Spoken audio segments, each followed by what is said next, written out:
This has been a very hard, very painful time. It's because of the, quote, Inflation Reduction Act that they put in, which was just an enormous amount of giveaways to pet projects and industries. That causes the value of the money to go down. So guess what? Prices keep going up. Well, you got a problem, Sean. If inflation is up 20% and wages are up 4%, guess what? You're really down. And so this is the entire problem with Bidenomics or Kamalomics. This has been tried, this socialism, dare I say communism, all this stuff that she's proposing has been tried all over the world many, many times, Sean. Go to Venezuela for the most recent example. It doesn't work. She's got a socialist dad, Stanford professor, who's, and then the mother, McGill University, get a bunch of academics that have taught her that somehow, the answer is just to divide up everything and make it all equal, and that'll perfect it. It won't. It will make it so much worse. All right, guys, it is Constitution Day, 49 days until the election, early voting getting rocking and rolling. I want to spend today talking a lot about the media and its role and what they're doing or not doing, because it's gotten kind of insane. Trish Regan is here. By the way, tomorrow, Road to 270, the latest. I've been working on this for well over a week. I've got data that I've never brought in tomorrow. Tell your friends, bookmark it, make it appointment television, get a pen or a pencil ready. You might want to stay up all night. It's that big of a deal. It's going to be awesome. We're going to go state by state as we always do. And then Friday, Glenn Beck. Huge week. Lot happening. The media reaction to Trump's another second assassination attempt. Apparently it's his fault. ABC, new credible discussions now about did they give Kamala Harris the questions and subjects, let her know what was going to happen.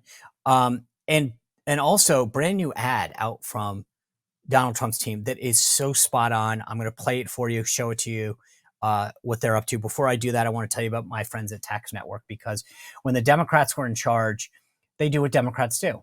They spent more money. They increased the size of government. And one way they increased the size of government was they hired 50,000 new IRS agents. You're welcome. Elections do have consequences, don't they? And these 50,000 new IRS agents are sending out letters. They're called pay up notices. And what that means is they're basically looking through your records. Business, personal, they don't really care. 5,000, 50,000, 500,000. If you owe it, they're coming to get it. They will rummage through your entire life, all your records, trying to figure out what they can get from you. And remember, they don't really care. They got the federal government. They got all the time in the world to rummage through your life. If you get one of these notices, do not engage by yourself. Get professional help. I think the best in the business are my friends at Tax Network USA.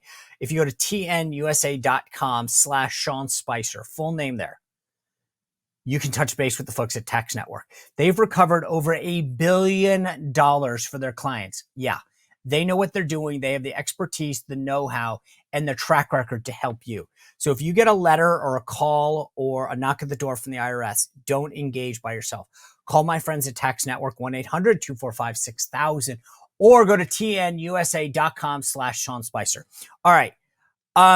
The one thing I want to tell you before I get into it with Trish, JD Vance put out a tweet. I'm going to put it up for you. I retweeted it. So if you want to go read the whole thing, but basically it says this: yesterday, Donald Trump nearly lost his life. An armed gunman waited for him. I admire the president for calling for peace and calm. The rhetoric is out of control. But I want to say something about yesterday's news. He talks about the gunman, Ryan Routh. He donated 19 times to Democratic causes. And this is how the media and their allies have responded to the assassination. The LA Times told us Trump targeted at a golf club. USA Today's Top of the Fold said, "Hope in America." CNN's Dana Bash, who just yesterday bizarrely accused me of inciting a bomb threat, said today's that the Harris campaign rhetoric did not motivate Routh, even though he echoed their rhetoric explicitly. And by the way, he had a bumper sticker on. My words, not JD's. Of course, I condemn these attacks. But here's the key part. When I ask you to tone down the rhetoric, it's not about being nice. Our citizens have every right to be mean, even if I don't like it, or empty platitudes. Instead, I'm asking us all to reject censorship. Reject the idea that you can control what other people think and say. Embrace persuasion of your fellow citizens over silence them, either through their powers of big tech or through emotional blackmail. Reject censorship, and you reject political violence. Such an amazing statement from JD. I would urge you to read it all. All right, I want to bring in Trish Regan. She's the host of the Trish Regan Show. She's got this great financial newsletter that she puts out called 76research.com with utilizing all of her background to tell you what's going on. Before I do that, I want to tell you about my friends at For Patriots.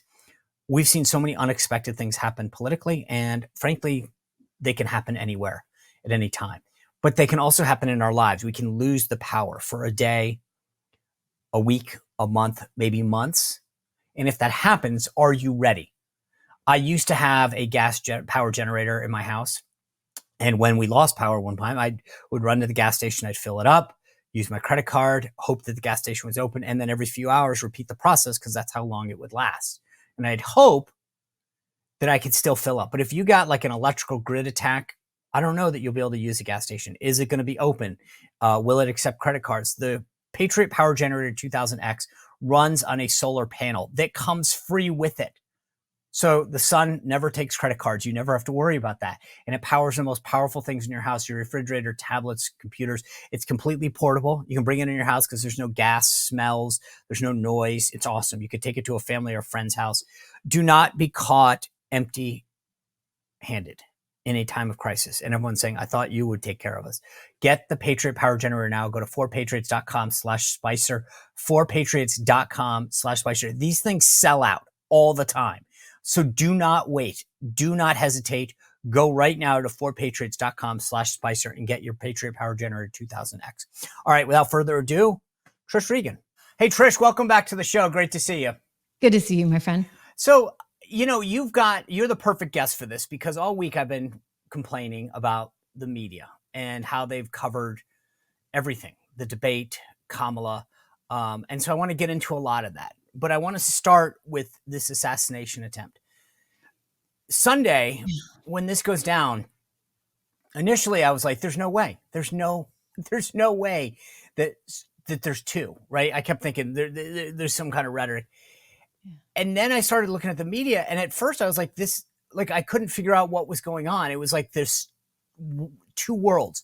One in which there was actually an assassination attempt, and then the commentary that started to evolve was like, okay, but he kind of is to blame for this. And, it really isn't that big of a, I don't know. I kind of had this feeling that if you try to assassinate the leading candidate for president, it would be wall to wall breaking news. We would be looking into all this, but it's sort of like every aspect of this. The shooter's really not a Democrat because he, in sixth grade when he ran for middle school treasurer, he was kind of a Republican, and like they're doing everything to whitewash this incident. And you have all of this media background. Like, should I be shocked or surprised or no? No, I mean, this is what they do. Okay. I mean, it's shocking. It's surprising just because you're a normal person and you kind of keep going in glass half full, expecting the best of these people. But, you're so disillusioned, as am I, time and time and time again, because they have their narrative, they have their agenda, Sean, and they're going to continue to try and solve for that. Therefore, when things come, into their realm that don't fit the narrative, then they're going to push it away however they can.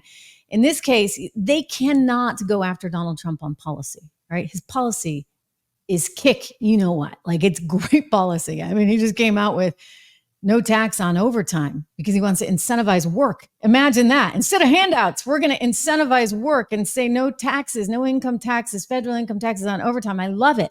So we're talking ideas here and policies that, by the way, are proven to work. Just look at his economy versus hers. And so what do? They go back to the well. They go to these personal attacks. You had Hillary Clinton on Rachel Maddow's show. She does like once a week there on MSNBC, doubling down on how bad he is and how she just can't understand how journalists can't totally come to that realization.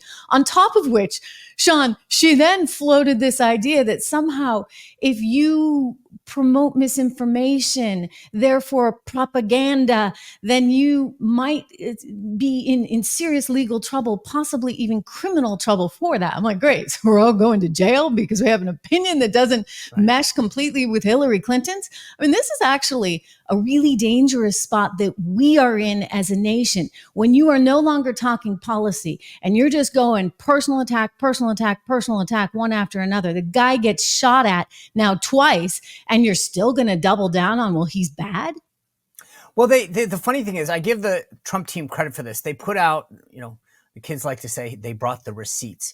3 Oh, yes. pages of Kamala Harris saying he's a threat to democracy. He needs to be eliminated. Now, I don't know. I just I've had this conversation with a couple friends where I've said, if someone tells you that there's a threat, your instinct is, okay, it needs to be eliminated. Like if there's a fire, you need to put it out. If there is a door open, you need to close it. So when someone tells you consistently that there's a threat, what do you think's going to happen? Some nut job. And again, this guy's a nut job. Of course he's a nut job. Yeah. But the bottom line is he's inspired by you. When you tell everyone over and over again, and it's on, this is what he tweeted out. He parodied her language, that he's a threat to democracy. And if someone tells you there's a threat to democracy, to your way of life, I don't see how anyone's surprised that at some point somebody acted. So it's funny. He's responsible for every person that went into the Capitol on January 6th, right? So his rhetoric, according to Democrats, is responsible for that. But then why aren't they responsible for someone acting on a threat to democracy?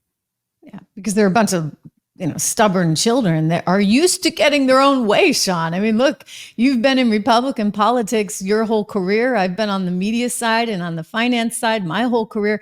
We know how this is played. They're used to getting their way. I mean, think about how they attacked Romney. Okay, I know Romney's not exactly, most favorite person, but think about how they went after him over and over and over again. He just didn't have enough whatever to go back at them full on.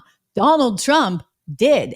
They've done this to every candidate. Look at how they were trying to paint Nikki Haley, who, by the way, is half Indian, as a racist. They were doing the same with Ron DeSantis. When they thought that those people were in the running, they went after them tooth and nail with everything they had. This is their MO, and they're used to winning because, listen, when someone calls you those heinous names, that's like a hard thing to push back on, right? Oh, I agree. Then suddenly you're on your heels saying, well, no, I'm not.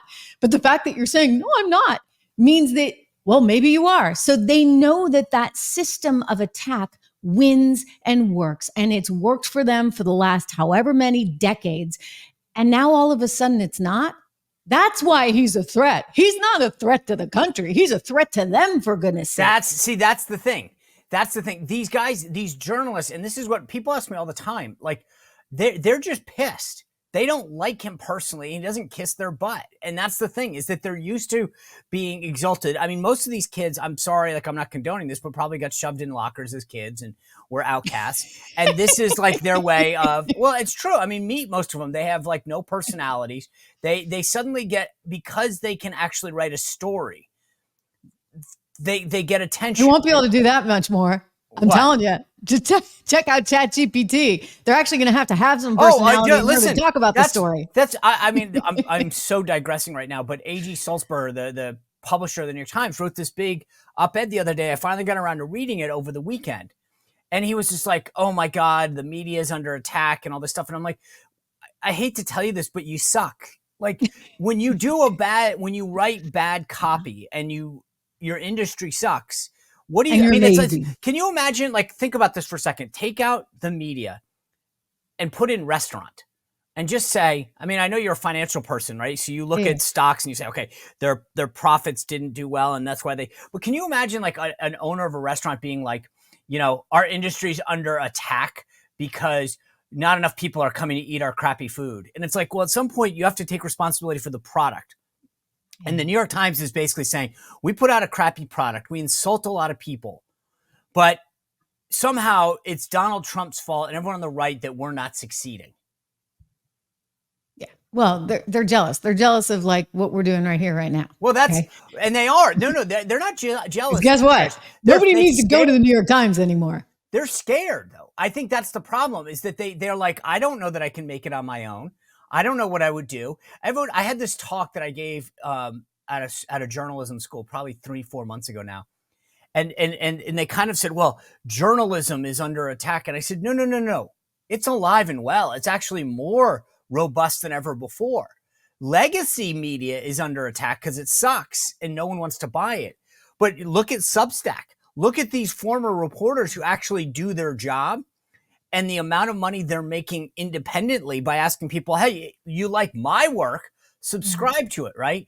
And the problem is the New York Times, like, but we have a union and we need to pay the union and so it's like tell it to the hand. I'm sorry. And the New York Times in particular, again, like maybe I'm naive. I look at this kind of like you were looking at it over the weekend as you get this news in.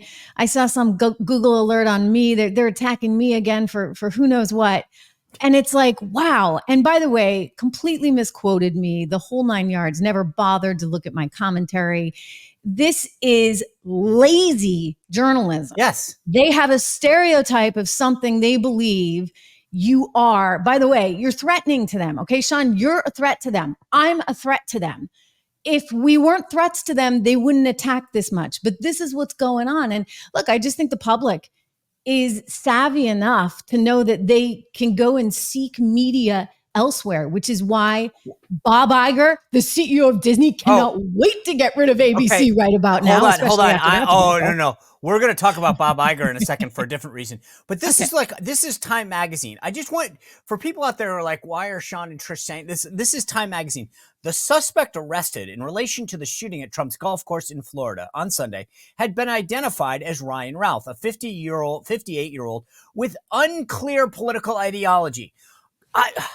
Maybe the Biden-Harris sticker on his car wasn't a problem. The 19 contributions to Democrats and none to Republicans.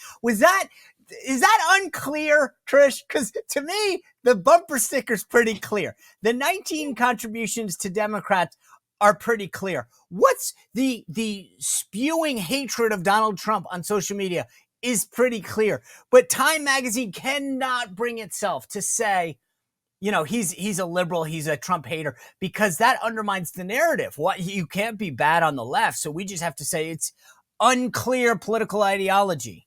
Well, look, I think the deep state, so to speak, however you want to define that, and the media have been one for so many years. And so this is getting unraveled in real time. The media is feeling it big time, like head on, right? They're feeling it because they're now having to judge themselves based on clicks. It's like they are that restaurant open for business. And if people don't like their food, they're not going to eat it. Now, look, I do think that there is a place for journalism where you're going to hear everything, hopefully without the bias. You see it on all sides. But it's entirely possible, Sean, in this day and age, that doesn't quite work, because how do you pay for that? Who sponsors it? You don't want the government sponsoring it. Maybe the onus comes back to us as individuals, right? What do? I read everything, right? I read all the idiotic stuff that I can barely, stand on the left, but I read everything. I read everything on the right, and I read everything in between. And my idea is that is how I'm an informed journalist and commentator myself, because I'm consuming as much as possible. And I think, you think about my investing background, that is just what you do, right? Money is something that you want to grow regardless of politics. And so you need to be able to consume everything, understand everything in order to make informed decisions. Well, as citizens, I think we have a responsibility in some way, shape, or form to do that too. And maybe it's going and listening to the Sean Spicer show or the Trish Regan show, where we're pretty responsible and we're making an effort to do that. But I think that this day of state-controlled journalism, which is what somebody on the left would like to go back to, which really is no different, frankly, than RT. It's just USA. That's right. What it is. If they're dictating what the narrative is, it's over. It's done. Been there, done that. Sayonara. I hate to interrupt the conversation, but sometimes I have trouble sleeping, getting to sleep, staying asleep. One thing that I have found that has just completely been a game changer is Beam's Dream Powder. This is what I've been taking a lot. This is the cinnamon flavored Dream Powder. They also have a brownie one that's equally amazing. And it tastes like, when I say that good, I would drink this all day long if it didn't put you to sleep. But it does put you to sleep. It's got all the ingredients that you would want in a mix. It's got theanine, magnesium, reishi, apigenin, melatonin, all those things in one amazing, easy to drink formula. I take one scoop, I put it in water, 30 seconds in the microwave. Some people like milk. I don't want it. I don't know. I just like the water taste. 30 seconds, heat it up, and it's amazing. It gets you to sleep. And I'm telling you, 30, 40 minutes after you take it, head on the pillow and you're out. See you in the morning. I don't wake up feeling groggy. I love it. And this is why so many athletes and professionals take this thing. I highly recommend it. So if you want to try Beam's best-selling Dream Powder, either one, the cinnamon or the brownie. You can get up to 40% off for a limited time when you go to shopbeam.com/Spicer and use code Spicer. So go to shopbeam.com/Spicer and use code Spicer for 40% off. All right, back to the conversation. This is the Inquirer, by the way. This is their opinion piece. They tweeted this out. There is no place for politics. There's no place in politics for violence. That said, the former president, Donald Trump, brings a lot of this stuff on himself. So, you can say what you want, but you kind of deserve to be shot. I mean, what this is, I can't imagine. I just, if that headline was the other way, if Trish Regan said that, to your point about your Google search, they'd be killing you. Trish Regan justifies violence and it's like, or Sean Spicer, but they get away with it because the hatred of Donald Trump is such that it's okay. And that's what I think, to me, is a problem, is this idea that as long as we don't like you, it's okay. Because, this gets back to this greater good theory that exists on the left. It's okay to lie. It's okay to cheat. It's okay to manipulate. It's okay to suppress a laptop. As long as it's in pursuit of what we believe the greater good to be. It's frightening. I mean, think about that. It's really, really frightening. And this has happened in history. And they keep pointing the finger at the right. And I'm like, whoa, it's not the right that is making up, stories about a laptop or making up stories about a dirty dossier.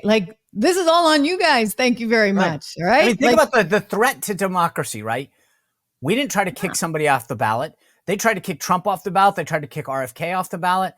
They pushed Biden out. They've tried. I mean, think about for all the talk about she won't engage with the media, Kamala Harris. I mean, if you actually want to talk about democracy and the fundamentals and the principles of democracy, by the way, on Constitution Day, thank you. It's their side that is engaged in all this. They want to pack the court, right? They want to do all these things to undermine. If they don't get their way, it's all in this pursuit of power. It's funny, they use these phrases, and at the end of the day, it's really like they get the media to buy into them, but they're exactly the opposite. They don't support democracy. They actually do everything. Trump hasn't tried to kick anyone off the ballot. It's them that try to kick. I mean, that voting. I think the media is just really, you say they get the media to buy in. This is not the most talented group of people. Let's be very clear. To your point, they're usually the socially awkward people, okay? So they don't have the je ne sais quoi. So they're print reporters. Great. A bunch of print reporters that maybe did well in school. Maybe. I mean, actually, most of the reporters I know didn't really go to such great schools, whatever. We'll throw them a bone and say that they went to a nice school. They were English majors, okay? I'm sorry. Don't mean to offend any English majors out there. At best, maybe a poli-sci major. I mean, these are not, dare I say, the best and the brightest. Because you know what? There's way better places to go and work. No, it's sort of I feel like they're really a guidance counselor when I went there. And I came from Wall Street, okay? So I'm used to being around the best and the brightest. That's not what I was saying. Their guidance counselors probably said, hey, you're really not good at much, so why don't you go be a reporter? Yeah. All right, you mentioned Disney. Yeah. I want to back into this a second. There is a new report out, and I want to ask you this just from if you put your journalism hat on and pretend that you're back in legacy journalism. There's a report, not a report, an affidavit that hasn't gotten much reporting. And this affidavit comes from an employee of ABC the day before the debate, okay, saying under oath, under the penalty of perjury, I swear that ABC has given Harris and her team the debate questions. And by the way, they knew about stuff in the deposition that had not been made public, certain details, which add a lot of credibility to this. So let me just start with this. If this had come across your desk, this issue, would you have made it put it into your show or reported on it? I reported on it yesterday. No. But if would you I have were done back it in legacy media? That's Trish Regan, independent journalism. If Trish Regan was still, all the places that you've worked in the past, do you think that it depends on the place? Really? Seriously. Now, Fox would have loved it because Fox wants to take down any other member of the media, right? It's us against the world. And so that's a narrative that they would have embraced. I would have tried probably at Bloomberg and had my, what handed to me, because they would have said, no, but we need to get Bob Iger on the show next quarter for earnings. You can't do that. No, we don't want to yeah. Right. Same thing at CNBC. Well, so-and-so has a relationship with Bob and they're counting on him to come on during the Sundance, or to the Sun Valley media shindig that they got going on. So this is not a good time. So yes, you do run into that for sure. I think at Fox, I probably would have been able to get it on, but that's only because Fox wanted to tear down everyone else. And, but don't you think it's interesting that, I again, this is one of those ones that is perplexing to me. I'm like, this is legit. The guy signing his name saying under penalty of law, I'll do this. He signed it before the debate happened. Yep. And had a lot of credible facts in his deposition that would lead you to believe that he actually knew what he was talking about. And to everyone out there, like, why this matters. If let's just say that you're going to cover 10 topics in a debate. If I know that you're going to cover these 10 and not that 10, well, it's like studying for a test. So you're not going to cover Ukraine. Okay, well, I don't have to study for Ukraine, right? Wait, Sean, here's the crazy thing. She never answered any of the questions anyway. Well, she didn't need the questions. Somebody told me, someone said last night to me that I was talking to, they go, if she did get all this help, whether it was like the earring or the questions, she didn't really do well, did she? And I said, that's a good point. That being said, it still doesn't mean I think that is hysterical and quasi true, but I also get a kick out of the fact that like just ABC, if they, I guess let's forward this a second. If this is true, after the Hunter laptop, I guess this is where I want to go. I feel like anything's possible. And I wonder if a year from now, we're going to have more evidence that, oops, guess what? We should have investigated this.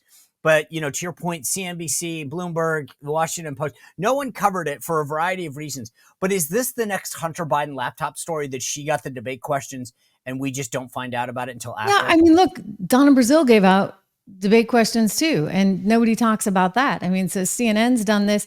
Did ABC as a network? Look, there's a lot of inroads there. She's very close to the woman who runs ABC News. That's how she met her hubby, right? Dougie and Kamala wouldn't be a thing if it hadn't been for the head of ABC News hooking them up.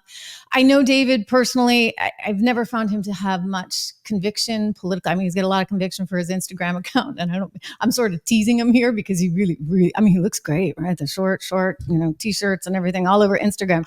That's where his passion is. I've never seen him as like this deep sort of political policy thinker. No offense against him. He's a perfectly nice person, but I suspect he's doing the bidding of the bosses. Like, right. Oh, the bosses said do this, and he's like, okay. There's no he's question. A puppy dog, ready to go. I think David Muir is an AI person, to be honest with you. I think he always comes across to me like hair's perfect. Like he's programming like tonight on ABC News. How can you have hair that is like never, ever out of place? No, but every word. It's not just, it's the whole thing, the whole package. He literally sounds like someone is programming him behind. Tonight, we look into 5 more accidents that have occurred. It's all okay, but in fairness, by the way, he does have an earpiece. So think about that. So when Trump was talking, his producer is feeding him something in his earpiece saying, no, you got to go back. You got to go back. You got to go back over that with him. All right. And so they weren't doing that with Kamala. Let her go. Let her go. And I want to let's get to the fact check. But this is where this all comes together with your Bob Iger thing. There's a guy named Bill Ackman. He's big. I've known Bill a lot of years. He's clearly been red pilled. Okay, well, for the right reasons. But this is what he wrote. He wrote this on X last night to Bob Iger. Dear Bob, I assume that you've been made aware of the affidavit which was made public earlier today in which a whistleblower states that ABC worked closely with the Kamala Harris campaign in sharing the substance of questions, avoiding certain topics, agreeing on the staging, committing to fact-checking Donald Trump and not Harris in more disturbing details. While I can't determine the veracity of these allegations, they do match substantively with what took place during the debate. The moderators, David Muir and Lindsey Davis, have yet to respond, right? So he goes on and he says, our democracy depends on transparency, particularly with regard to events which can impact the outcome of a presidential election. I ask on behalf of all voters that you treat these allegations with seriousness that they deserve. Thank you. When Bill weighed in, I thought that was a big deal. It's a big deal. He started to tweet about it when word first leaked that there was this affidavit, and then he put the affidavit out, and I saw that. And let me just applaud Bill Ackman for a moment, because he's way out on a limb that he does not need to be on, right? So like he's going to the right cocktail parties in New York City. He's the billionaire who, is on the right side of everything. I mean, like I've known him again, and I would say that most people in finance are pretty grounded and pretty center because they're like, just don't tax me and let's make sure that our economy grows and grows and grows, and there's prosperity for everyone. But I think that he was really affected and disgusted by these Ivy League schools, including his alma mater at Harvard University, and the displays that we saw on campuses last spring. And that really caused him to do some soul searching. And I think that that was important. And we need more people to do that. Again, I don't know his politics per se. I would have always thought he was pretty much a centrist down the middle, but he's woken up to this danger that's being presented when it's their way or the highway. And he's speaking out. He doesn't, this is not necessarily helpful for him or his career to speak out like this, but he's doing so, and his words carry a lot of weight. You look at Disney as a stock. I was just checking the stock price as you were reading that, and it's doing fine today. I mean, look, it's been cut in half from where it was 5 years ago, and ABC is frankly irrelevant. It's just like a little gnat that Bob wants to get away from. He wants to sell this company. He's already been in talks with Nexstar. I guess they don't want it either. There are talks with private equity groups.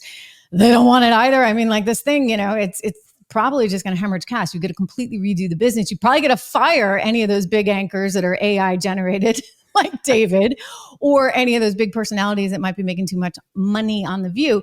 And you got to start over. You got to clean house and run this efficiently. And there's no future in it. So it's not having a huge effect on the stock price, but I think ABC News basically just got, the beginnings of a nail in its coffin. And I think Bill is like a dog with a bone. Yeah. Well, Bill you saw what he did with Harvard. I mean, again, just go back to Herbalife or any of these big, battles that he's been in with companies. And in those cases, he had a lot to gain financially. He has nothing to gain financially and everything to lose reputationally. But he is a dog with a bone, and he's adamant, and he's disgusted, and he has every right to be. And I'm glad that he's taking this on as a cause. So Lindsay Davis, the moderator that he referenced, he made this note in his tweet, but only fact check Trump. When she was asked about this, she basically said, look, basically after the CNN debate, I felt like Trump got away with a lot, and I felt an obligation to do that. And we're now seeing the reality of this. Like, she got away with, the one question that that killed me was when she made that comment about no active duty troops. And Dan Crenshaw was asked about that or weighed in on this, the congressman from Texas, former Navy SEAL. He said, no U.S. troops in active zones. How did ABC let Kamala Harris get away with that during the debate? U.S. sailors and Marines are fighting off Houthi attacks in Yemen. Over 3,400 troops engaged in Syria and Iraq. We have forces in Western Africa battling terrorists. Just this year, 3 U.S. soldiers were killed and 40 injured in Jordan by an Iranian-made drone. Nearly 1,000 troops are still deployed in Syria, and 2,500 remain in Iraq under Operation Inherent Resolve. Okay, so let's just stop before we pivot to Kamala, let's just stop and focus on this. Lindsay Davis says, I'm not going to fact check her, and yet she's allowed to make multiple inaccurate lies during that debate and get away with it, this being one of them. What does that say about ABC News, though? Because no one called them out for it. In fact, it was like, good job from her colleagues, because they only went one way. Oh, they're despicable. They're shameful. They have a narrative, and anything that doesn't fit the narrative, it isn't worthy of their time, I guess. But here's a question for you. I mean, maybe I'm out of it, but had you even heard of Lindsay Davis? No, I had no idea who this woman was. Well, let's and be on honest. Top of it, I have not seen David Muir, probably since I, saw him at a social event many years ago in New York City. I never watch him on television ever. These are people that. But let's be honest. It normally would have gone to George Stephanopoulos. Trump's suing ABC and George Stephanopoulos for lying, and the court is allowing this to go through. They had to go to somebody. I mean, look, I'm just going to say it. But my commentary is more on these people are sort of irrelevant. They show up, once every, right? blue moon. They might not be big, and then they take on a certain relevance, but they're not really equipped for the job. I mean, David has a job where he reads a teleprompter, right? And he often starts with roller coasters in his broadcast because he thinks that'll rate. Lindsay, I don't know who she is, but I don't watch either of them. No one watches any of them. No, but I don't watch them, but they just inserted show. themselves in a debate. I mean, that's the issue. You're right. I don't know. I actually, again, I wasn't sure she was the person that was actually doing this until I Googled it before the debate. But the bottom line is they insert themselves. I thought she was somebody else entirely. I kid you not. I thought that she was a blonde that one of my friends actually used to date. That used to work at ABC. I had no idea who she was. I thought she was this blonde, blue-eyed girl. I'm like, who? Well, but the point is they insert themselves, and this is they play a role, which is, you may not know me, but trust me, I'm going to try to affect the vote. And I'm going to help Kamala Harris in this. I said this before the debate. They knew that the weight of the world was on them because CNN didn't fact check. They actually allowed Donald Trump to be Donald Trump. They allowed Kamala Harris to out there. And I think when they saw that and said, oh my God, that Biden got pushed out, we have to do our part to save America. And so we will go after Trump and we will let her get. In fairness, like the one thing that he could have, should have done, right? If I liked that he was careful. He treated her with kid gloves. I think you have to. She's a woman, blah, blah, blah. Okay. Like it just, you can't come across as a bully. She came across as a bully. She came across as a mean girl. She was constantly attacking him. And so to me, that actually was not a good position for her to be in. They certainly enabled that and allowed that, the moderators. But Sean, I mean, that's kind of what did her in with Biden. Remember when she started saying, Joe, are you a racist? Because I was one of those little girls on that school bus, blah, blah, blah. And America did not react kindly to that. In this particular case, who knows? The pundits are saying she won the thing, but then you look at the focus groups and the focus groups are like, well, I didn't get anything more on policy. So I think America's still kind of divided. She didn't win in the traditional sense. He didn't win in that maybe had he not been defensive, maybe if he had said, wait a second, can you answer the question? Weren't you asked about the economy? I mean, can I help you? Well, Here, remember that here's line what I would do on the economy. The line that he had against Biden, I don't know what he said, and I don't think he does either. He just said that like kind of to her, like, I don't think she answered the question, and I don't think anyone in America. I mean, like he could have kept that would have been the perfect play on words here. But she tried to get under his skin. She needled him. She was like, classic mean girl. I'm just gonna and she's mean. We saw that with Joe Biden. That's all she's got. She's literally mean. I mean, there are profiles on her. Before she became America's sweetheart, everyone wanted to get rid of her on the Dem side. Remember these stories about worst vice president ever, et cetera, et cetera. And nobody wants to work for her. She made Jean-Pierre cry.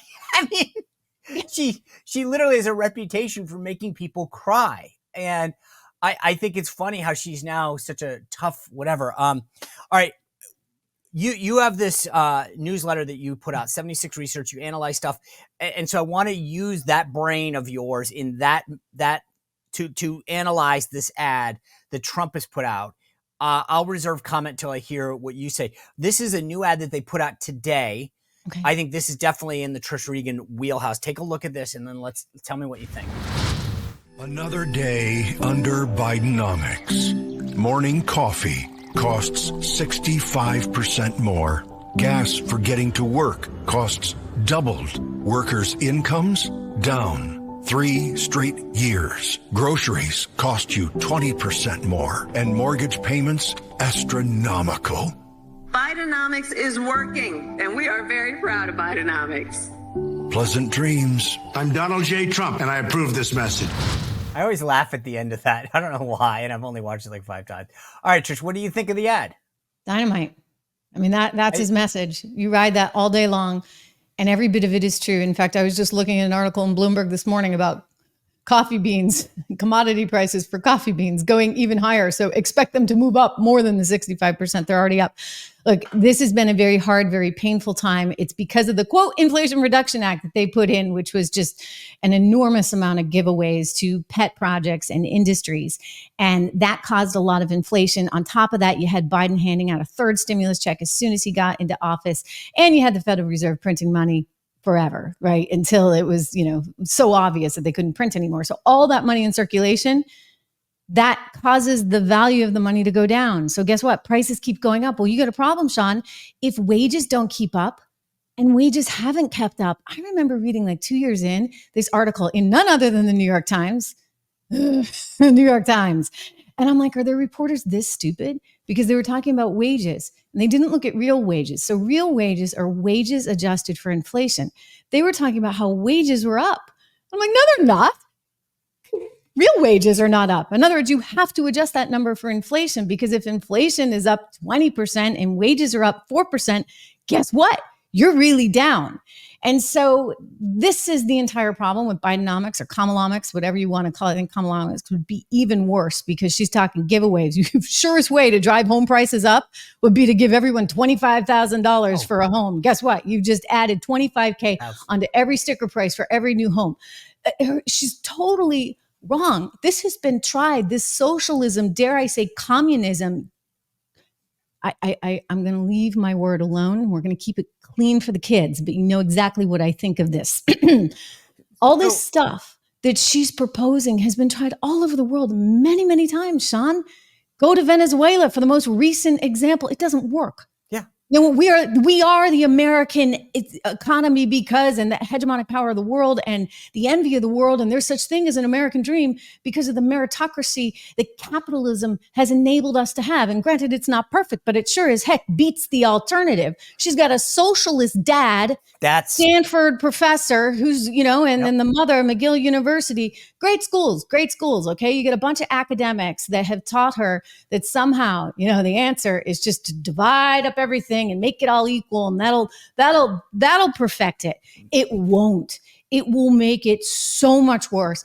And you have only the 3.5 years to look at where she has displayed how bad her policy is. So that's a dynamite commercial. Good for him. Yeah, the ad's awesome. And I think to your point about the mother and the father, look, guys, if you don't say you weren't warned. I mean, that's, to me, this is that she is going to take us towards socialism, towards Marxism. The signs are there. You go down that highway, you know what's going to happen. And I feel like.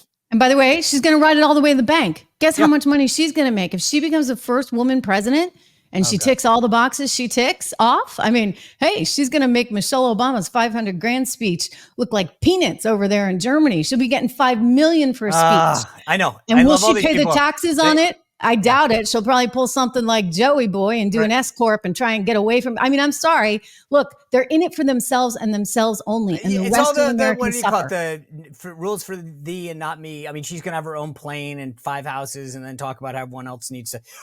The last question I want to ask you, you do a lot of this financial forecasting and reading the tea leaves and all this stuff. We're 49 days out from the election. The Fed, there's discussion about it cutting rates, et cetera. If you had to look into your crystal ball in the final 49 days, is there anything financially that could shake the race up between now and election day? You know, look, if the stock market falls out of bed in a really, really big way, I don't anticipate that actually happening. I think that, you know, and we can get off on a tangent that we don't have time for, but I encourage people to go to 76research.com to sign up for my newsletter. It's just $1 a month with code word $1 for the first 2 months, goes to $9.95 thereafter. But we have all this information in there. And one of the things that we look at, certainly within our American resilience portfolio in terms of growth, is tech. And for as negative as I am on their policies, et cetera, I am a big long-term believer in the technology revolution that's happening. I mean, it's incredible. 60% now of US, like all indices around the world, are made up of US tech companies. I don't see this as a bubble. And by the way, I often see bubbles. I was sort of notorious for predicting a bubble in like 98 for 2000. I tend to get them really early, or in 2006, predicting 2008. So this is one that I think you do have some really fundamental things at work, and there's a huge opportunity. Things are going to change so much. I mean, it's going to get to the point. I did this Apple Vision Pro thing the other day. I've tried it twice now. It's amazing. Like, people are going to be in the studio with us, Sean. They're going to be like in the studio. You're going to be on the sports court. There's so much, teleporting and that kind of stuff that you used to see in Star Trek as a kid. Like, this is coming. It's coming. And so all this technology, in my estimation, the U.S. is on the cutting edge of this. I mean, hopefully Kamala doesn't change that should she be elected. But given our success in this space, I believe there's lots of good things ahead for the market. I don't see an 08 scenario, so I don't see anything that would just completely freak people out. I think the Fed will probably come through with 25 basis points, a quarter point of a cut. They're probably a little bit late on it, but they're always late or they're always early. They're never on time. I think people just have to wake up to the reality of the ad that we just watched together, which is that you're going to have more of the same, and you're going to have more inflation. You're going to have less power going to the people. In other words, this capital labor equation is totally out of whack. All the power is with the capital right now, the money bags that are backing everything. None of the power is with the people, the labor that is the engine of all this. It's partly why you need to be invested, frankly, if you want to keep up with everything. You need to be invested in the stock market. So that's sort of my pitch to people. But, look, I don't think anything massive is going to change between here and now, but I think people know how tough it is, Sean. It really is. Okay. Trish Regan, always appreciate your time and your insight. As she mentioned, 76research.com is where you can go to keep up with Trish. And the show. And the show, of course, the Trish Regan show. With of course. In case you haven't. That goes without saying. Yeah, we got to get you on, Sean. You can watch her. You can read her. There's so much Trish out there for everyone. All right, guys, tomorrow, just as a big reminder, bookmark this notification now. The latest Road to 270 is tomorrow. You are not going to want to miss this. We break down each of these states in a way that I haven't done before. I bring in third-party research now, third parties, where they're at, how it's going to affect each of the battleground states. Make this appointment television tomorrow at 6:00. Thanks for being with us. By the way, Glenn Beck on Friday as well. Big end of the week. We'll see you back here tomorrow on the Sean Spicer Show. Thanks for being with us. Well, if you enjoyed this content, make sure to like this video, subscribe, and click the notification bell to get more.